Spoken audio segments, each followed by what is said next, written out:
The first question, of course, BJP Muslim outreach with an eye on Bihar elections.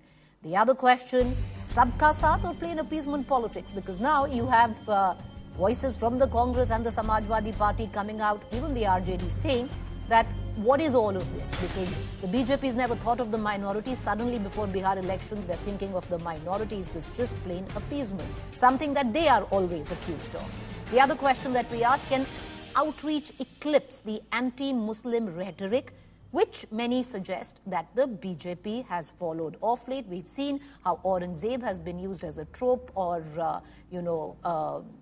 somewhere down the line, used to attack the Muslim community, or we've seen the bulldozers, we've seen what happened during Holi. Lastly, an outreach attempt to stem the peaking polarization in the country that we can see. Well, there's another question and we'll take it directly to our BJP panelists. But before I introduce our panel viewers, we're going to give in 2 minutes. We have a counter which is going to play at the back of each and every panelist. The minute that 2 minutes is over, then their fader is automatically going to go down. So, every time you have a spokesperson who says that the anchor is given more time to X, Y, and Z, that's not my domain anymore. Let me introduce our panelists to our viewers. Mumtaz Patel, National Spokesperson, Congress. Shehzad Poonawalla, National Spokesperson, BJP. Ashutosh, Political Analyst. Rajat Sethi, Political Analyst. I'd like to begin with Shehzad. And the other question that can be posed and is being posed is, who's really paying for this Saugat? First of all, Preeti, I hate to fact check you because you said that the BJP did not give a single ticket to a Muslim in the Lok Sabha elections. You're factually wrong. We did actually give M. Abdul Samad the ticket in the Lok Sabha elections in Kerala. As far as the Muslim face is concerned, if not having a Muslim, please wait for my turn to get over. If not having a Muslim face means that we are anti-Muslim, then 7, 8 and 9 p.m. are the prime time slots of the Hajj India Today group. Please tell me which Muslim anchors at 7, 8 or 9. Is that the meaning that the India Today group is against Muslims? It's not. And you said that this is all for elections. By the way, let me tell you that the Hajj quota was 1 lakh. It has now been increased to 2 lakhs. The Hajj without Mehram was never permitted before. Now it is permitted. We have done away with the triple talaq law. The Muslim girl dropout rate was 70%, is down to 30%. AMU scholarships have been doubled. The number of scholarships given by the UPA, the more than that, the scholarships have been given during the NDA. 5,000 crore budget has been given for minority affairs. By the way, APJ Abdul Kalam was made president by the Bharatiya Janata Party. By the way, Bharat Ratna was given to Ustad Bismillah Khan by the Bharatiya Janata Party. By the way, Andaman Nicobar Island, one of the islands was named after Mir Abdul Hamid. Is this anti-Muslim? Padma was just this year, let me tell you, Farooq Ahmed Mir, Sheen Nizam, Syed Ainul Hassan, Begum Baitul, people that Congress never recognized. All of this was just in this year, the Padma Awards. Was this for elections? By the way, all that the Congress party has done is Saugat-e-Dange and Saugat-e-Garibi.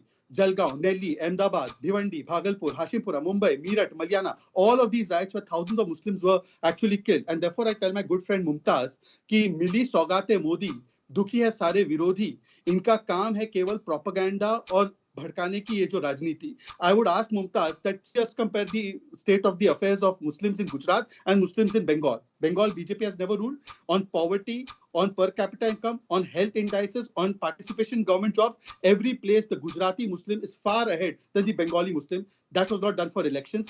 वो कहते हैं ना, झाकी रही भावना जैसी, प्रभु मूरत दिखे तिन तैसी. Because they have only done for elections, they feel everyone does for elections. We believe in Sarvamat and Sarva Saath, Sabka Saath, and that's why we have done. Okay. Shehzad, your time is up. I concede on 484 tickets in Kerala, you gave one Muslim a ticket and he was fielded in the state of Kerala. After 484 that BJP fought. Correct me if I'm wrong there. I want to bring in Mumtaz Patel into this conversation. Mumtaz Patel, the fact is, Shehzad Poonawalla does have a point that appeasement is something possibly that the Congress has followed. The pendulum swung so far left in your time, and now it's the time for sabka saath. And what's happening is sabka saath. Sabka Saath, now you remember after 11 years, last week you saw some pictures of Mrs. Sonia Gandhi, Akhilesh Yadav ji, all at an iftar table, and you had to see the meltdown by the followers of the Bharatiya Janata Party and Prime Minister Modi that this is appeasement politics. Now I want to ask, what is the meaning for this gesture, Saugat-e-Modi? Like, what is the motive behind it? Yes, we spoke about vote bank politics, keeping Bihar elections in mind. Distributing kits If it brings you votes, great, good enough.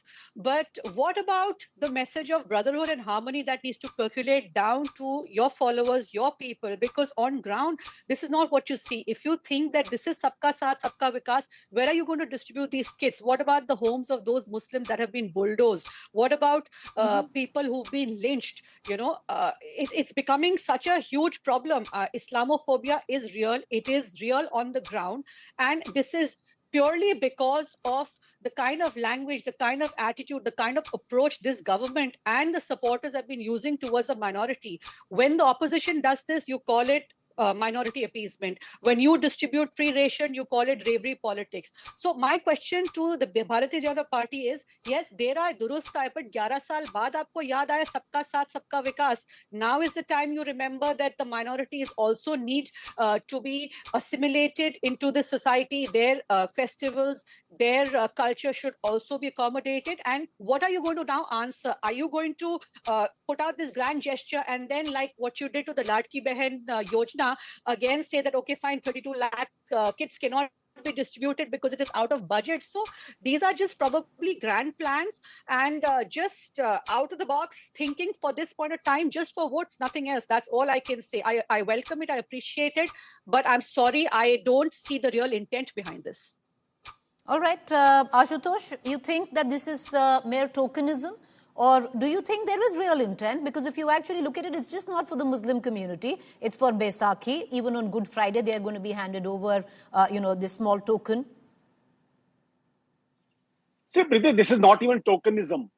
This is not even tokenism. This is just a kind of a, what should we call? We should call it a Muslim appeasement or what? This is basically intended at the Bihar elections and the kind of reaction the Muslims are giving towards the Janata Dal United and LJP. So obviously the BJP is little worried that if the Muslims are not going to vote for even JDU and the LJP, then obviously the BJP alliance will be in the soup. If you remember, in 2020, the assembly election happened. The difference between the Mahagathbandhan and the NDA was 0.03%, despite Narendra Modi and Nitish Kumar being together on that side. So it's basically to kind of avoid that anything can happen in election. See, first of all, we have to understand this, that what is happening around here? The Prime Minister, which created the entire 2024 election as a referendum on the Islamophobia, he called them infiltrators and all kinds of names. Yogi Adityanath calling that if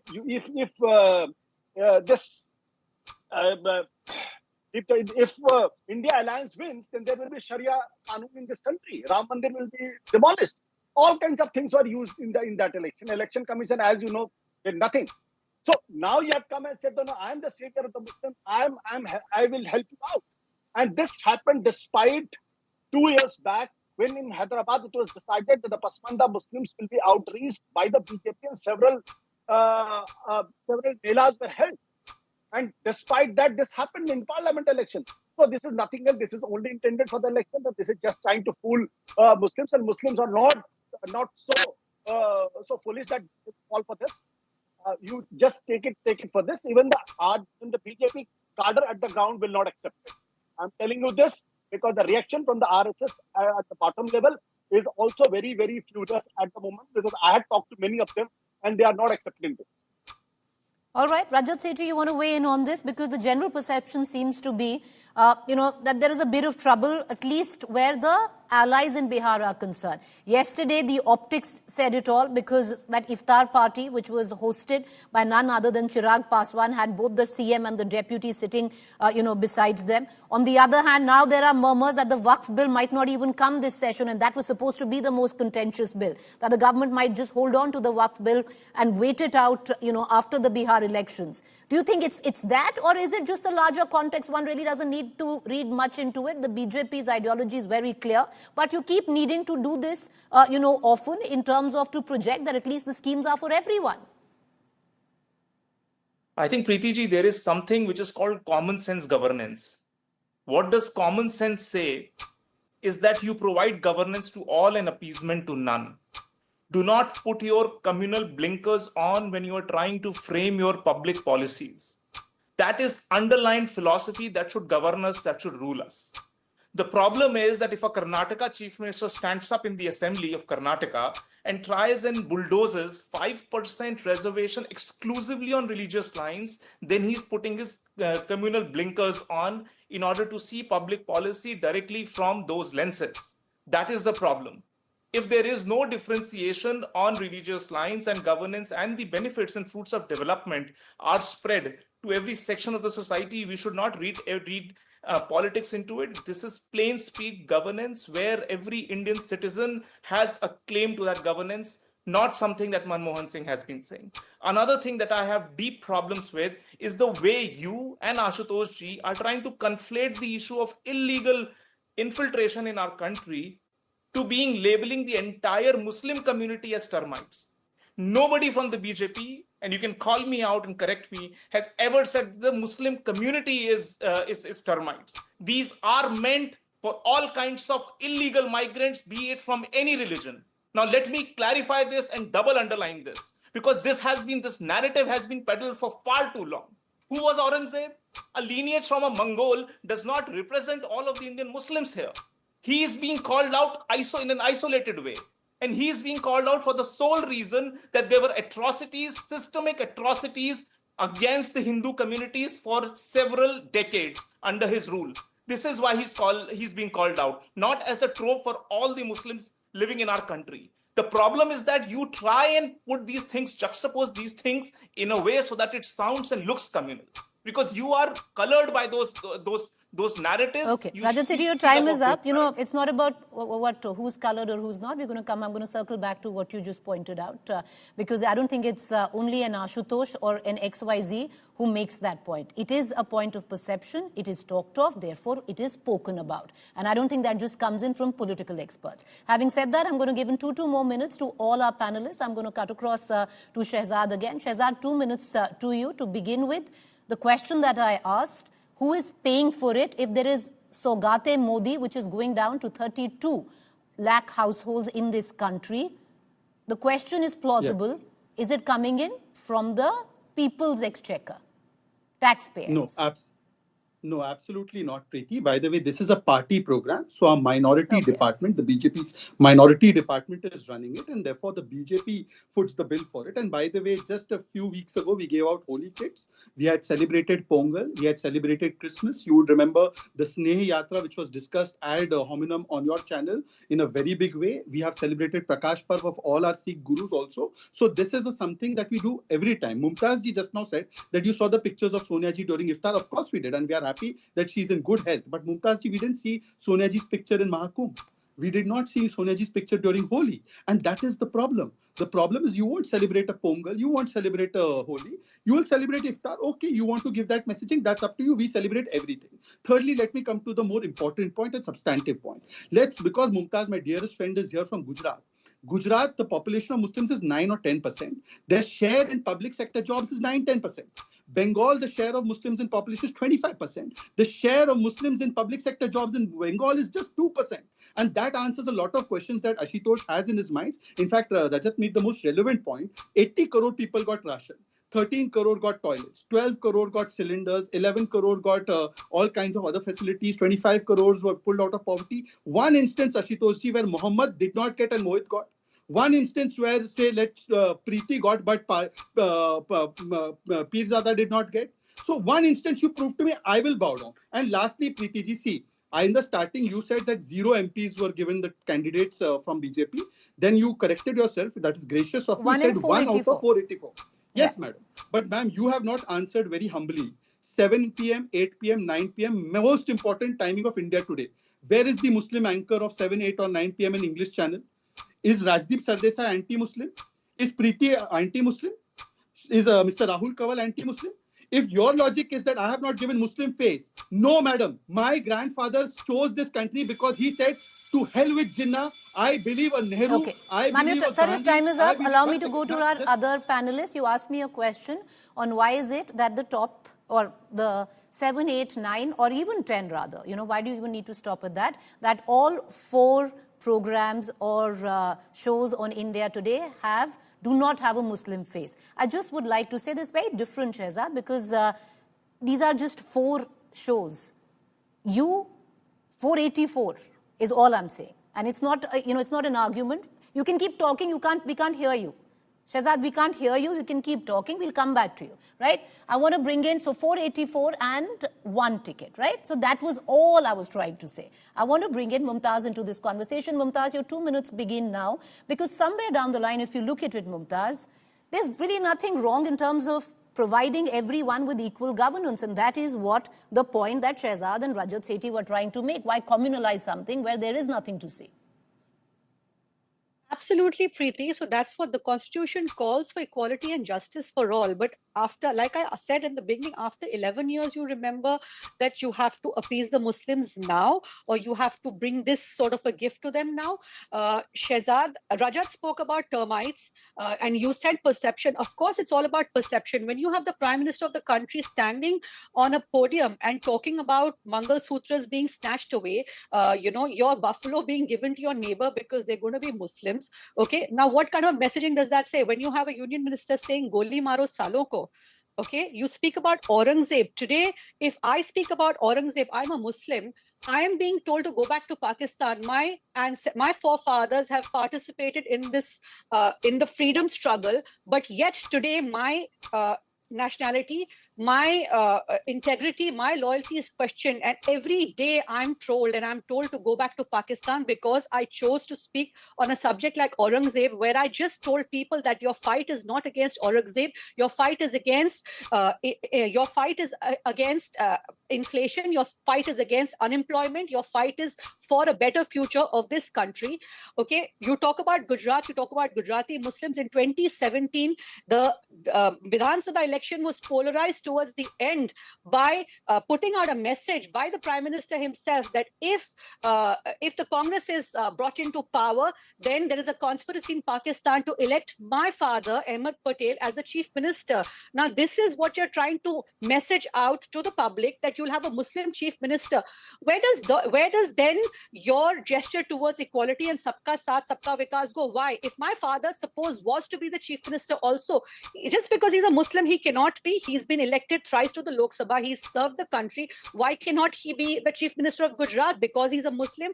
Today, every day, I am meant to answer and I'm meant to justify why is it that okay, your time's up, Mumtaz. I'm going to come back to you if we have the time. I want to bring in Ashutosh.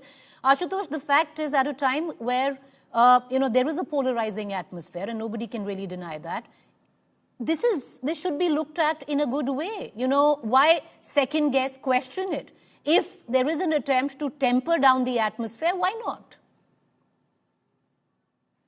Preeti, I'm taking it as in the good way, provided if the Prime Minister. Sir, your 2 minutes begin now. Yeah. Provided the Prime Minister of the country promises to the whole world from now onwards, no BJP leader, small or the big, is going to target Muslims. Can he promise that? He will not. Because that's the core of the BJP ideology. The anti-Muslim is the core of BJP ideology. The RSS Hindutva is based on the hatred towards Muslims. And I'm just referring to termite and other things. A few weeks back, Delhi court has observed certain things on the question of giving when he's hearing the case of Kapil Mishra, and I'll just read it. It's very, very clear what the court is saying. The word Pakistan is very skillfully weaved by the revisionist in his alleged statement to spew hatred, careless to communal polarization that may ensue in the election campaign only to garner votes.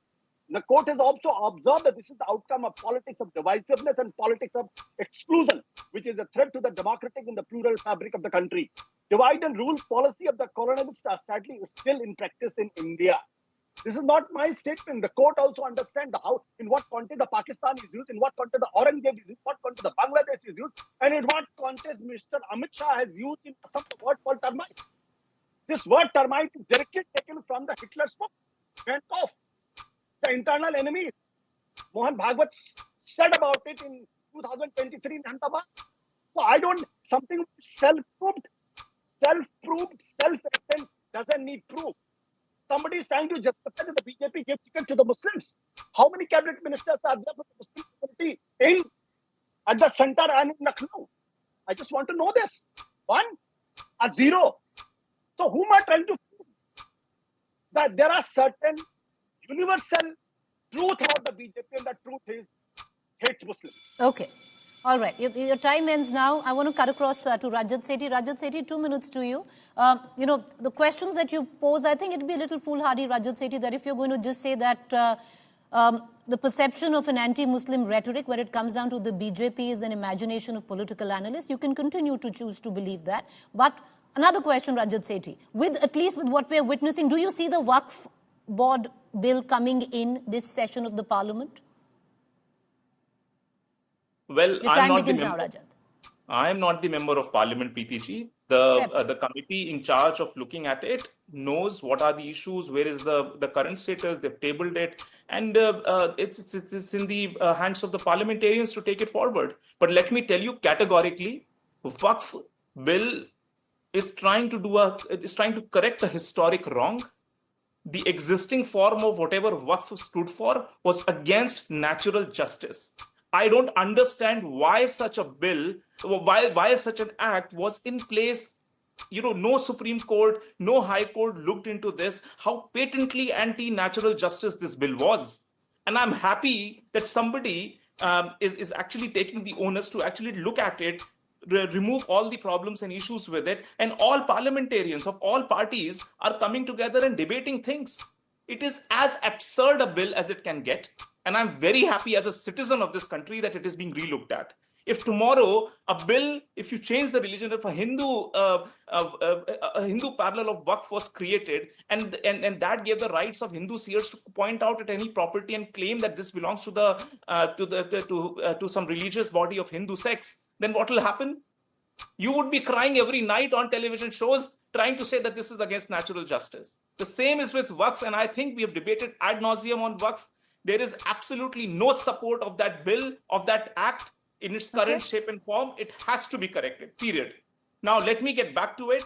All kinds of illegal migrants of any religion, including Hindu religion, if they come into the country illegally, are termites. They're eating away into India's resources, and they have to be pinpointedly selected and deported. This is what Supreme Court also of our country has said, and it was NRC mandated by the Supreme Court, and under the supervision of Supreme Court went ahead and identified people who have illegally come in 30, 40 years back, and that was religious agnostic. They identified D-voters. Okay. Your time's up, Rajat. I would like to give all of our panelists 1 minute each so they can put in their closing remarks. Shehzad, just before I get you in, let me tell you, India today at the current time, and we are looking for good anchors. So, we are open to hiring anyone who comes in from whatever faith. But we have 7 anchors right now. And yes, you're right. Right now, India today doesn't have a Muslim face, but our sister concern Hajj has 4. And we are very happy to hire another Muslim face as an anchor. We had one just till 2 months ago. So that aside, very different, Shehzad, where you're looking at 1 ticket to be given, where 484 candidates. But closing remarks, 1 minute, Shehzad, that's all everyone gets. Go ahead, sir. First of all, when Ashutosh says that if we target terrorists, we are targeting Muslims, is Afzal a Muslim? When we target Aurangzeb, we are targeting Muslims. Aurangzeb suddenly becomes Muslim. What about Raskan? What about Dara Shikoh? If we target infiltrators, we're targeting Muslims. Why? Isn't it agnostic of religion? Religion kahan se aa gaya infiltrator mein? So point is that when somebody says Sanatan Samap without any qualification, that time it is not targeting the Hindus. When they say Hindu terror, that time it is not targeting the Hindus, but targeting the terrorists is targeting the Muslims. That is the logic. Secondly, I would like to tell my sister Mumtaz that why you keep speaking about Aurangzeb. Talk about Raskan also sometimes. And Preeti, I did not want to put you in a spot. All I'm saying is that we are not Jinnah's Pakistan, that you need to have a Muslim anchor to address a Muslim audience. Similarly, we don't need a Muslim minister to address Muslim people. The people of this country elect an MP who's bound by constitution, whether it is a Hardeep Puri, whether it's a Kiran Rijiju, or whether it's a Narendra Modi. They work for everybody, irrespective of their religion. That's the point India Today makes. That's the point our party also makes. We had Syed Akbaruddin represent us in United Nations. We had Asif Ibrahim represent us in the IB. Shehzad, I'm sorry, I wouldn't be able to give you a rebuttal, but on that benchmark, then we shouldn't be going out and saying that our president is a tribal face, or we had a Dalit president before. Because representation is huge, and I really understand your point. Even when you question me, you're free to question me, and you should question me. So there should definitely be representation, is at least what I agree, because it was a conversation between you and I. 1 minute I want to give to Mumtaz. Mumtaz, come in, closing comments. 1 minute. Shehzad, I didn't speak about Aurangzeb. I said it is not important to debate Aurangzeb when there are pressing issues like unemployment, inflation, and the future of this country. But yet I was told by the Aam Janta to shut up and go to Pakistan and help your party destroy the grave of Aurangzeb. That is the first thing. Secondly, I feel that these kind of gestures, yes, more than welcome. The poor Muslims will definitely need it. Not just Muslims in any religion, but there is an urgent need to for a comprehensive measure to address communalism, polarization, this perception, Islamophobia, so that everybody gets an equal chance. This is not the time to be just playing with these kind of grand gestures. The message has to trickle down to the bottom from the Prime Minister to his supporters that there should be brotherhood and harmony. That is my only main point that I want to say today. All right, 9 seconds left. You can transfer that to Ashutosh. Ashutosh, not really. Your 1 minute begins now. Closing comments, sir. I don't even have, word edgeways in it as well. Go ahead, make your point. 1 minute. See, Preeta, I'll advise you that you should hire Sajjad Poonawala as an anchor because he's an excellent anchor. I had seen him doing anchoring, so he's very good. You please hire him. Or you suggest your bosses that they should do the honor. See, the fact of the matter today is that what is the BJP aspiring for? What is BJP's politics? We have to understand this.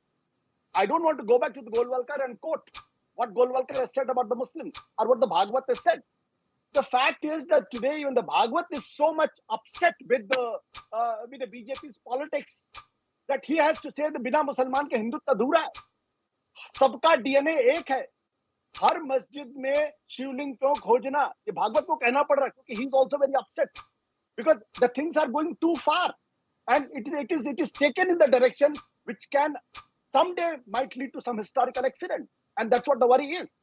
The fact of the matter is that Mr. Narendra Modi has been so honest with the Muslims, he wouldn't have said all kinds of things, kapdon se pehchan lete hain, or termites, or the word used during the parliament election.